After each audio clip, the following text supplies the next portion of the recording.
ನೋಡಿ, ಪ್ರಜಾಪ್ರಭುತ್ವದಲ್ಲಿ ಪ್ರತಿಭಟನೆ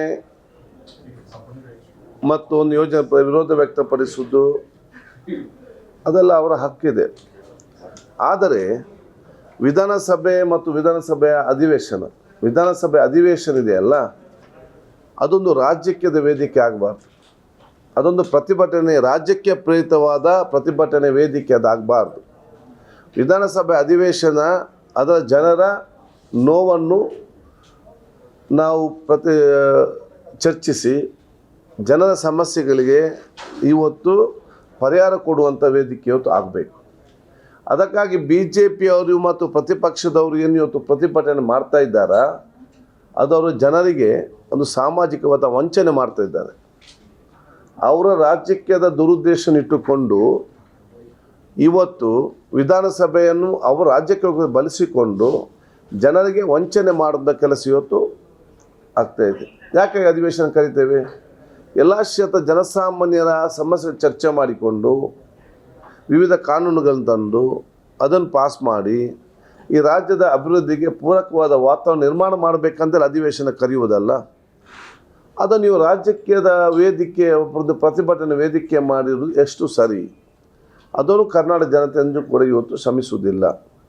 ಮತ್ತು ಇಲ್ಲಿ ಪ್ರಶ್ನೆ ಏನಿದೆ, ಎಂಥಕ್ಕೆ ಒಂದು ಇವ್ರು ಬಹುಶಃ ಯಾಕೆ ಪ್ರತಿಭಟನೆ ಮಾಡ್ತೇವೆ ಅಂತ ಅದಕ್ಕೂ ಜನರಿಗೆ ಹೇಳಬೇಕಲ್ಲ.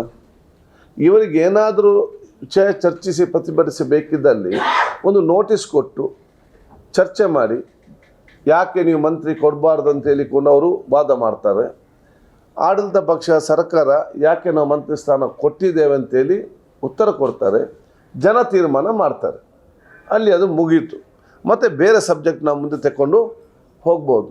ಇವರು ನೋಟಿಸು ಕೊಡೋದಿಲ್ಲ, ಚರ್ಚೆ ಮಾಡಲಿಕ್ಕೆ ಬಿಡೋದಿಲ್ಲ, ನಮ್ಮನ್ನು ಜನರ ಪರವಾಗಿ ಕೆಲಸ ಮಾಡಲಿಕ್ಕೆ ಕೂಡ ಬಿಡೋದಿಲ್ಲ. ಮತ್ತು ಏನು ಮಾಡಬೇಕು? ಆಗ ಪ್ರತಿಪಕ್ಷದವರಿಗೆ ಒಂದು ಸಾಮಾಜಿಕವಾದ ಜವಾಬ್ದಾರಿ ಇಲ್ವಾ? ಬರೀ ಪ್ರತಿಯೊಂದು ಹಂತದಾಗೂ ರಾಜ್ಯಕ್ಕೆ ಅವತ್ತು ಮಾಡಿಕೊಂಡೇ ಹೋಗಬೇಕಾ?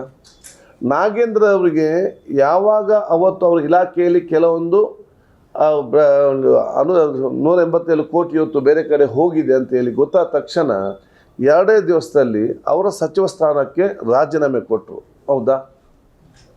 ಅದಕ್ಕೆ ಪ್ರತಿಭಟನೆ ಲಾಠಿ ಚಾರ್ಜ್ ಎಲ್ಲ ಆಯಿತಾ? ಇಲ್ಲಲ್ಲ. ಆಗ ರಾಜೀನಾಮೆ ಕೊಟ್ಟರು. 1.5-2 ವರ್ಷ ಅವರು ಬಹುಶಃ ಇವತ್ತು ಅಧಿಕಾರದಲ್ಲಿ ಇರಲಿಲ್ಲ. ಅವರಲ್ಲಿದ್ದಂಥ ತನಿಖೆ ತಂಡ ತನಿಖೆ ನಡೆಸಿ ಅವರ ಕ್ಲೀನ್ ಚಿಟ್ ಕೊಟ್ಟು ಇವರಿಗೇನು ಸಮಸ್ಯೆ ಇಲ್ಲ, ಕ್ಲೀನ್ ಚಿಟ್, ಮಂತ್ರಿಗೆ ಕ್ಲೀನ್ ಚಿಟ್ ಕೊಟ್ಟು ಅವರ ಅಧಿಕಾರಿಗಳು ಯಾರಿದ್ದಾರೆ ಅವರ ಮೇಲೆ ಇವತ್ತು ಆ್ಯಕ್ಷನ್ ತಗೊಂಡು ಈ ಏನು ಇವತ್ತು 187 ಕೋಟಿ ಬೇರೆ ಕಡೆ ಇವತ್ತು ಹೋಗಿದೆ ಅಂತೇಳಿ ಹೋಗಿತ್ತಾ, ಅದು ಶೇಕಡ 99% ಕೂಡ ಮತ್ತೆ ರಿಟರ್ನ್ ಅಕೌಂಟಿಗೆ ಬಂದಿದೆ, ಸರ್ಕಾರದ ಅಕೌಂಟಿಗೆ. ಇಡೀ ಇತಿಹಾಸದಲ್ಲಿ ಒಂದು ಸರ್ಕಾರದ ಇವತ್ತು ಅನುದಾನ ಏನಾದರೂ ಬೇರೆ ಕಡೆ ಹೋಗಿ 99% ರಿಕವರಿ ಆಗಿದ್ದರೆ ಅದು ಈ ಕೇಸ್ ಅಂತ ನಾನು ಹೇಳಲಿಕ್ಕೆ ನಾನು ಇವತ್ತು ಬಯಸ್ತೇನೆ. ಸರ್ಕಾರ ಯಾರನ್ನು ಕೂಡ ಬಿಡಲಿಕ್ಕೆ ಹೋಗಲಿಲ್ಲ. ಅಧಿಕಾರಿಗಳು ಯಾರು ತಪ್ಪು ಮಾಡಿದ್ದಾರೆ ಅವರ ಮೇಲೆ ಕ್ರಮ ಆಗಿದೆ.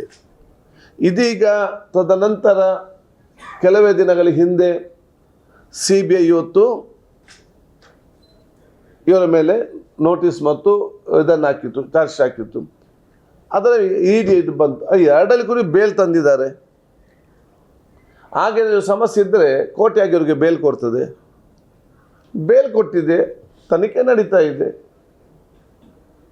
ಸರ್ಕಾರ ಕಾಂಗ್ರೆಸ್ ಇವರು ನೋಡಿಕೊಂಡು ಅವತ್ತು ತಕ್ಷಣ ರಾಜೀನಾಮೆ ಕೊಟ್ಟಿದ್ದಾರೆ. ಮತ್ತೆ ಇವರು ತಪ್ಪಿಸ್ತಾ ಇಲ್ಲ ಅಂತ ಬಂದಿದೆ, ಬೇಲಿದೆ. ನಿಯಮಾನುಸಾರವಾಗಿ ಇವರನ್ನು ಮಂತ್ರಿ ಅಂತ ಇವತ್ತು ಘೋಷಣೆ ಮಾಡಿದೆ. ಕಾಂಗ್ರೆಸ್ ಪಕ್ಷ ಇವತ್ತು ಮಂತ್ರಿ ಅಂತ ಘೋಷಣೆ ಮಾಡಿದ ತಕ್ಷಣ ಅವ್ರು ಮಂತ್ರಿ ಆಗ್ತಾರಾ? ಯಾವಾಗ ಗವರ್ನರ್ ಅವರು ಪ್ರತಿಜ್ಞೆ ಕೊಟ್ಟು ನಾವು ಬುಕ್ಕಿಗೆ ಸೈನ್ ಹಾಕ್ತೇವೆ, ಅದರ ನಂತರ ಮಂತ್ರಿ ಆಗೋದು. ಹಾಗಾದರೆ ಗವರ್ನರ್ಗೆ ಅಷ್ಟು ಗೊತ್ತಿಲ್ವಾ ಲೀಗಲ್ ಏನಂತೇಳಿ? ಕಾನೂನಿನ ವಿಷಯ ಅವ್ರ ತಂಡ ಇಲ್ವಾ? ಅವರು ಅದನ್ನು ಪರಿಶೀಲನೆ ಮಾಡಿರಲಿಲ್ವಾ? ನಿಯಮ ಪ್ರಕಾರ, ಕಾನೂನು ಪ್ರಕಾರ, ಸಂವಿಧಾನ ಪ್ರಕಾರ ಅವರಿಗೆ ಮಂತ್ರಿ ಸ್ಥಾನ ಕೊಡಬಾರ್ದು ಅಂತ ಇದ್ದಿದ್ದರೆ ಇವರು ನಿಲ್ಲಿಸೋದಿಲ್ವಾ ಗವರ್ನರ್ ಅವರು? ಗವರ್ನರ್ ಯಾಕೆ ಕೊಟ್ಟಿರ್ತಾರೆ? ಗವರ್ನರ್ ಕೊಟ್ಟ ನಂತರ ಇವರು ಯಾಕೆ ರಾಜ್ಯಕ್ಕೆ ಮಾಡಬೇಕು? ಇವರಿಗೆ ರಾಜಕೀಯವಾಗಿ ವಿಚಾರ ಹೇಳಬೇಕಾದಲ್ಲಿ ಪಬ್ಲಿಕಲ್ಲಿ ಎಷ್ಟೇ ಮೀಟಿಂಗ್ ಮಾಡಿ, ಎಷ್ಟೇ ನೀವು ಪ್ರತಿಭಟನೆ ಮಾಡಿ, ಏನೇ ಸಭೆ ಸಮಾರಂಭ ಮಾಡಿ, ಏನು ಬೇಕಾದರೂ ಹೇಳಿ, ಅದಕ್ಕೆ ಪಕ್ಷ ಸರ್ಕಾರ ತಕ್ಕ ಉತ್ತರ ಕೊಡ್ತದೆ. ಆದರೆ ನೀವು ಜನರ ಸಮಸ್ಯೆಯನ್ನು ಕಟ್ಟಕಡೆ ನೋವನ್ನು ಇಲ್ಲಿ ತಿಳಿಸಿದಾಗ ಪರಿಹಾರ ಕಾಣುವಂಥ ಕಾಲಘಟ್ಟದಲ್ಲಿ ನೀವು ಇಲ್ಲಿ ಚರ್ಚೆಗೆ ಅವಕಾಶ ಮಾಡಿಕೊಡೋದಿಲ್ಲ. ಇವತ್ತು ಬರ ಪರಿಹಾರ ಇದೆ, ಅತಿವೃಷ್ಟಿ ಇದೆ, ಕುಡಿಯೋ ನೀರಿನ ಸಮಸ್ಯೆ ಇದೆ, ರಸ್ತೆಗೆ ನಾವೆಲ್ಲ ಈ ರೀತಿ ಮಾಡಿದರೆ ಯಾವ ಹಂತಕ್ಕೆ ಇವತ್ತು ಜನರಿಗೆ ಪ್ರಯೋಜನ ಆಗ್ತದೆ?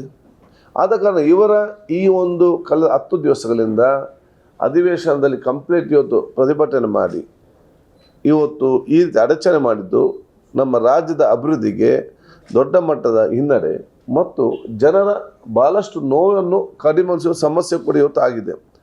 ಖಂಡಿತವಾಗಿ ಕರ್ನಾಟಕ ಜನತೆ ಇವರನ್ನು ಶ್ರಮಿಸುವುದಿಲ್ಲ ಅಂತ ಹೇಳಲಿಕ್ಕೆ ಬಯಸ್ತೇನೆ. ನಾನು ಹೇಳುವುದಿಲ್ಲಲ್ಲ, ಅಲ್ಲಿ ತನಿಖೆ ತಂಡ ಮಾಡಿದಾರಲ್ಲ, ಅವರು ಕ್ಲೀನ್ ಚಿಟ್ ಕೊಟ್ಟಿದ್ದಾರೆ.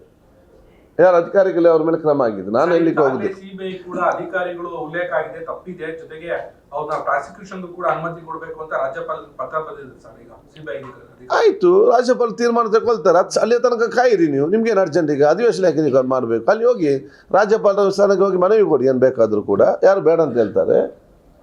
ಸಿಬಿಐ ಅನ್ನೋದು ಹೇಳಿ ಅವ್ರಿಗೆ ಬೇಲ್ ಕೊಟ್ಟಿದೆಯಲ್ಲ, ಬೇಲಲ್ಲಿದ್ದಾರಲ್ಲ ಅವರು. ಆದರೆ ಈ ದೇಶದಲ್ಲಿ ಎಷ್ಟು ಮಂತ್ರಿಗಳು, ಎಷ್ಟು ಇನ್ನಿತ ಹುದ್ದೆಯಲ್ಲಿರುವವರು, ಎಷ್ಟು ಜನ ಬೇಲಲ್ಲಿದ್ದಾರೆ, ಎಷ್ಟು ಜನ ಕೇಸ್ ಹೋಗಿದೆ, ಎಲ್ಲ ಒಂದೇ ಕಾನೂನು ತನ್ನಿ. ಬೇಕಾದ ಕಡೆ ಮುಖ್ಯಮಂತ್ರಿ ಆಗ್ಬೋದು, ಇನ್ನೊಂದು ಮಂತ್ರಿ ಕೂಡ ಆಗ್ಬೋದು ಬೇರೆ ರಾಜ್ಯದಲ್ಲಿ. ನಾನು ಇಲ್ಲಿಂದ ಅಲ್ಲಿ ಒಂದು ಅದು ಯಾಕೆ 4 ದಿನ ಯಾಕೆ ಮತ್ತೆ ಸೀಮಿತಗೊಳಿಸಬೇಕು? ಅದಕ್ಕಾಗಿ ನಾಗೇಂದ್ರ ನೋವಿನಿಂದ ಹೇಳೋದು, ನಾನೊಂದು ವರ್ಗ ಅಂತ ಹೇಳಿಕೊಂಡು ನನ್ನನ್ನು ಟಾರ್ಗೆಟ್ ಮಾಡ್ತಿದ್ದಾರೆ ಅಂತ ಅದಕ್ಕಾಗಿ ಹೇಳೋದು. ಬೇರೆಯವರಿಗೆ ಆ ಕಾನೂನು ಇಲ್ಲಂತೆ, ಇವರಿಗೆ ಮಾತ್ರ ಕಾನೂನಾ? ನಾಗೇಂದ್ರ ಅವರು ಒಂದು ವರ್ಗ ಅಂತ ಇದೇ ಈಶ್ವರಪ್ಪ ಅವರು ಹಿಂದುಳಿದ ನಾಯಕ, ಅವ್ರಿಗೆ ಹಂಗೆ ಮಾಡಿದಾರ ಸರ್. ಏನ್ ಮಾಡಿದ್ರು? ಹೆಸರು ಬಂದಿದ್ದಕ್ಕೆ ಒಬ್ಬ ವ್ಯಕ್ತಿ ಡೆತ್ ಟೋಟಲ್ ಹೆಸರು ಬಂದಿದ್ದಕ್ಕೆ ಅವ್ರ ಹತ್ರ ರಾಜೀನಾಮೆ ತಗೊಂಡ್ರಿ. ಅವ್ರ ರಾಜೀನಾಮೆ ಬೇರೆ ಕಾನೂನು, ಇವ್ರಿಗೆ ಬೇರೆ ಯಾಕಲ್ಲ? ಯಾಕೆ ಅಲ್ಲಲ್ಲ, ಅವ್ರಿಗೇನು ಬೇರೆ ಕಾನೂನು? ಅವರ ರಾಜೀನಾಮೆ ಕೂಡ ಅವ್ರು ತಗೊಂಡ್ರು. ಒಂದು ನಿಮಿಷ, ಆ ವಿಚಾರ ಆದಾಗ ಅವರ ರಾಜೀನಾಮೆಯನ್ನು ಕೂಡ ಅವರ ಪಕ್ಷ ತಗೊಂಡಿದ್ದಾರೆ. ಈ ವಿಚಾರ ಬಂದಾಗಲೂ ಕೂಡ ಅವರ ಪಕ್ಷ, ನಮ್ಮ ಪಕ್ಷ, ಅವರ ರಾಜೀನಾಮೆ ತಗೊಂಡಿದ್ದಾರೆ. ಪರಿಸ್ಥಿತಿ ಏನಂತ ಹೇಳಿದರೆ, ಆಗ ನಾವು ಮತ್ತೆ ನಾಗೇಂದ್ರಗೆ ಅವಕಾಶ ಕೊಟ್ಟಿದ್ದೆವು. ಅಲ್ಲಿ ಮಾತ್ರ ಸಿಕ್ಕಿದ ಚಾನ್ಸ್ ಅಂತ ಹೇಳಿ ಅವರ ಪಕ್ಷದವರೇ ಅವ್ರಿಗೆ ಅವಕಾಶನೇ ಕೊಡಲಿಲ್ಲ. ನೀವು ಟಿಕೆಟ್ ಕೊಡಬೇಡಿ ಅಂತ ನಾವು ಹೇಳಿದ್ದೇವೆ ಅವರಿಗೆ. ನಾವು ಹೇಳಿದ್ದೇವೆ ಟಿಕೆಟ್ ಕೊಡಬೇಡಿ ಅಂತ ಹೇಳಿ. ಅವ್ರ ತಗೋ ಕೇಳಿ ಯಾಕೆ ಕೊಡಲಿಲ್ಲ ಅಂತೇಳಿ ನೀವು BJP ಅವ್ರ ಹತ್ರ. ಇದು ಅಂತ ನೋಡಿ, ಅವರು ನಮ್ಮಲ್ಲಿ ರಾಜೀನಾಮೆ ಕೊಡಲಿಲ್ವ ನಾಗೇಂದ್ರ? ಅದನ್ನು ಮತ್ತೆ ಹೇಳ್ತಾನೆ, ರಾಜೀನಾಮೆ ಕೊಟ್ಟು 1.5 ವರ್ಷದ ನಂತರ ಕ್ಲೀನ್ ಚಿಟ್ ಅಂತ ತಗೊಂಡಿದೆ. ಈಶ್ವರಪ್ಪನವರೇ ಪಾಪ ಕ್ಲೀನ್ ಚಿಟ್ ಬಂದರೂ ಕೂಡ ಅವರ ಪಕ್ಷದವರು ಮುಗಿಸಿದ್ರು, ಸಿಕ್ಕಿದ ಚಾನ್ಸ್ ಅಂತ ಹೇಳಿ. ಅಲಕ್ಕ ನಾವು ಅರ್ಧ ಇಡೀ ಮುಗಿಸಿಬಿಟ್ರು. ನಾವೆಂತ ಮಾಡೋದಕ್ಕೆ ಇಲ್ಲಿ? ಅದಕ್ಕೆ ನಮ್ಮ ದೂರದ ನೀವು ಅದಕ್ಕೆ ಅವರ BJP ಕೇಳಿ ಅದನ್ನು. ಪಾಪ ಅಂತ ಹಿರಿಯ ನಾಯಕರಿದ್ದರು, ಹಿಂದುಳಿದ ವರ್ಗದ ನಾಯಕರಿದ್ದರು, ಕುರುಬ ಜನಾಂಗದ ನಾಯಕರಿದ್ದರು, ಅವ್ರೇನು ತಪ್ಪಿಲ್ಲ. ನೀವು ಪಾಪ ಅವ್ರಿಗೆ ಬಹುಶಃ ಮತ್ತೆ ಅವರಿಗೆ ಅವಕಾಶ ಮಾಡಿಟ್ಟು ದೊಡ್ಡ ಸ್ಥಾನ ಕೊಡೋ ಬದಲು ಅವ್ರ ಕಡೆಗೆ ಸರ್ಕಾರದಲ್ಲಿ ಇಲ್ಲ, ಪಾರ್ಟಿಯಲ್ಲಿ ಇಲ್ಲ, ಎಂತಕ್ಕೆ ಪಾಪ ಇಷ್ಟು ಸತಾಯಿಸ್ತೀರಿ? ಏನಾದ್ರು ಕೊಡ್ಲಿಕ್ಕೆ ಹೇಳಿ, ನಮ್ಗೇನಾಗಬೇಕು? ಅಲ್ಲ ಸರ್, ಈಗ ಅಧಿವೇಶನದ್ದು ನೀವು ಬಿಡ್ತಿಲ್ಲ ಅಂದ್ಬಿಟ್ಟಲ್ಲ ವಿಪಕ್ಷದವರು, ಮತ್ತೆ ಕೇಂದ್ರದಲ್ಲಿ ಧರ್ಮೇಂದ್ರ ಪ್ರಧಾನ್ ರಾಜೀನಾಮೆ ಕೊಡ್ತಕ್ಕ ನೀವು ಅಲ್ಲಿ ಬಿಡ್ಲಿಲ್ವಲ್ಲ? ಹೌದು, ಎಲ್ಲಿ ನಾವಿಲ್ಲಿ ಸಮಸ್ಯೆ ಬಂದ ತಕ್ಷಣವೇ ನಾಗೇಂದ್ರ ಅವರು ರಾಜೀನಾಮೆ ಕೊಟ್ಟಿದ್ದಾರೆ. ಅಲ್ಲಿ 3 ಸಲ ಪೇಪರಲ್ಲಿ ಇವತ್ತು NIT ಪೇಪರ್ ಲೀಕ್ ಆಗಿ 20 ಜನ ವಿದ್ಯಾರ್ಥಿಗೆ ಸತ್ತು, ಅವ್ರಿಗೆ ಒಂದು ಪರಿಹಾರ ಕೊಡಿ, ಎಕ್ಸಾಮ್ ಕಂಡಕ್ಟ್ ಮಾಡಿ ರಾಜಕೋಟಿ ಅಂತೇಳಿ 3 ತಿಂಗಳು ರಾಜೀನಾಮೆ ಕೊಡದೆ ವಿದ್ಯಾರ್ಥಿಗಳು ಸ್ಟ್ರೈಕಲ್ಲಿ ಕೂತ್ಕೊಂಡು ಅವ್ರ ಮೇಲೆ ಲಾಠಿ ತೆಗೆದು ಹೊಡೆದು ಬರೆದು ಗಲಾಟೆ ಮಾಡಿದ ನಂತರ ಅಲ್ವ ರಾಜೀನಾಮೆ ಕೊಟ್ಟದ್ದು? ಫಸ್ಟ್ ಕೊಟ್ಟಿದ್ದಾರಾ? ಫಸ್ಟ್ ನೀಟಲ್ಲಿ ಪೇಪರ್ ಲೀಕ್ ಆದ ತಕ್ಷಣ 10 ವಿದ್ಯಾರ್ಥಿಗಳು ಸುಸೈಡ್ ತಕ್ಷಣ ಯಾರದೊಬ್ಬ ನೈತಿಕ ಹೊಣೆ ಹೊತ್ತು ರಾಜೀನಾಮೆ ಕೊಡ್ತಿದ್ರೆ ಈ ಪಾರ್ಲಿಮೆಂಟಲ್ಲಿ ಸಮಸ್ಯೆ ಬರ್ತಿತ್ತಾ?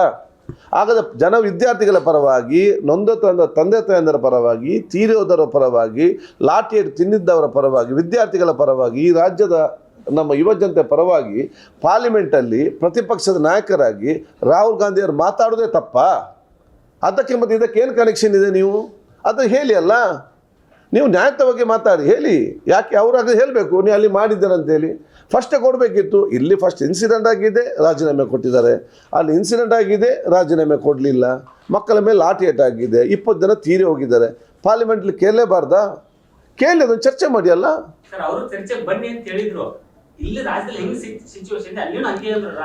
ನೋಡಿ, ನಾನು ಹೇಳ್ದು ಕೇಳಿ, ಇದು ಅವ್ರು ಯಾರು ಹೇಳಿಲ್ಲ, ನಿಮ್ಮಿಂದ ಮಾತ್ರ ಕೇಳ್ತಿದ್ದಲ್ಲ. ನಾನು ಹೇಳ್ದು ಕೇಳಿ, ನಾನೀಗ ನಿಮ್ಮಿಂದ ಮಾತ್ರ ಕೇಳುವಂಥದ್ದು. ಹಾಗಾದರೆ ಈ ಪ್ರತಿಪಕ್ಷದವರು ನಮ್ಮ ರಾಜ್ಯದಲ್ಲಿ ಅವ್ರು ಹೇಳಬೇಕು, ನೀವು ಅಲ್ಲಿ ಮಾಡಿದ್ದೀರಿ ಅದಕ್ಕೆ ನಾವು ಇಲ್ಲಿ ಮಾಡ್ತೇವೆ, ಅದನ್ನಾದ್ರೆ ಹೇಳಿ. ನೀವು ನಾಗೇಂದ್ರ ಹೆಸರು ಯಾಕಿರ್ತೀರಿ? ಅದನ್ನು ಹೇಳಿ ಅಲ್ಲ, ನೀವು ಅಲ್ಲಿ ಮಾಡೋ ಕಾರಣ ನಾವು ಇಲ್ಲಿ ಮಾಡ್ತೇವೆ ಅಂತ ಅದನ್ನು ಸತ್ಯವನ್ನು ಅದು ತಿಳಿಸಿ. ನಾವು ಇವ್ರಿಗೆ ಹೇಳ್ತೇವೆ ಅಲ್ಲಿ ಮಾಡಬೇಡಿ ಮಾರ, ಇಲ್ಲಿ ಕೂಡ ಇದು ಮಾಡ್ತಾರಂತೇಳಿ. ನೀವು ಅದನ್ನು ಕೂಡ ಹೇಳೋದಿಲ್ಲ. ನಮಗೇನು ಗೊತ್ತು, ನೀವು ನಾಗೇಂದ್ರನ ಮುಖವನ್ನು ಇಟ್ಟುಕೊಂಡು ಪಾಪ ಅವನೊಬ್ಬ ಸಿಕ್ಕಿದಂತ ಹೇಳಿಕೊಂಡು ಅವ್ರನ್ಯಾಕೆ ನೀವು ಸತಾಯಿಸಿದ್ದನ್ನೆಲ್ಲ ನೀವು ಅಧಿವೇಶನ ಮಾಡ್ತಿದ್ದೀರಿ. ನೀವು ಯಾಕೆ ಸತ್ಯ ಹೇಳೋದಿಲ್ಲ? ಅದನ್ನೇ ಹೇಳೋದು, ಇದರ ಹಿಂದೆ ಎಲ್ಲ ಕೂಡ ಹಿಡನ್ ಎಜೆಂಡಾ ಇದೆ ಅಂತ ಹೇಳಿ. ತಾವು ಸಭಾಪತಿಗಳಾಗಿದ್ರಿ, ಈ ಅಧಿವೇಶನದ ಪೂರ್ತಿವರೆಗೂ ಬಿಜೆಪಿ ಅವರು ಅಧಿವೇಶನ ನಡೆಯಕ್ಕೆ ಬಿಡ್ಲಿಲ್ಲ ಅಂತಂದ್ರೆ ಸಭಾಪತಿ ಅವರಿಗೆ ಯಾವ ಅಧಿಕಾರ ಇದೆ ಅವ್ರ ಮೇಲೆ ಏನ್ ತಗೋಬೇಕು ಅಂತ ಆಗ್ರಹ ಮಾಡಬಹುದು? ಸಭಾಪತಿ ಸುಪ್ರೀಂ ಪವರ್ ಅಲ್ಲ, ಸಭೆ ಒಳಗಡೆ ಯಾವ ಪವರ್ ಕೂಡ ತಗೊಳ್ಬಹುದು. ಹೆಚ್ಚಿನ ವಿಡಿಯೋಗಳಿಗೆ ಪ್ರತಿಧ್ವನಿ ಯೂಟ್ಯೂಬ್ ಚಾನೆಲ್ ಸಬ್ಸ್ಕ್ರೈಬ್ ಮಾಡಿ, ಬೆಲ್ ಐಕಾನ್ ಕ್ಲಿಕ್ ಮಾಡಿ.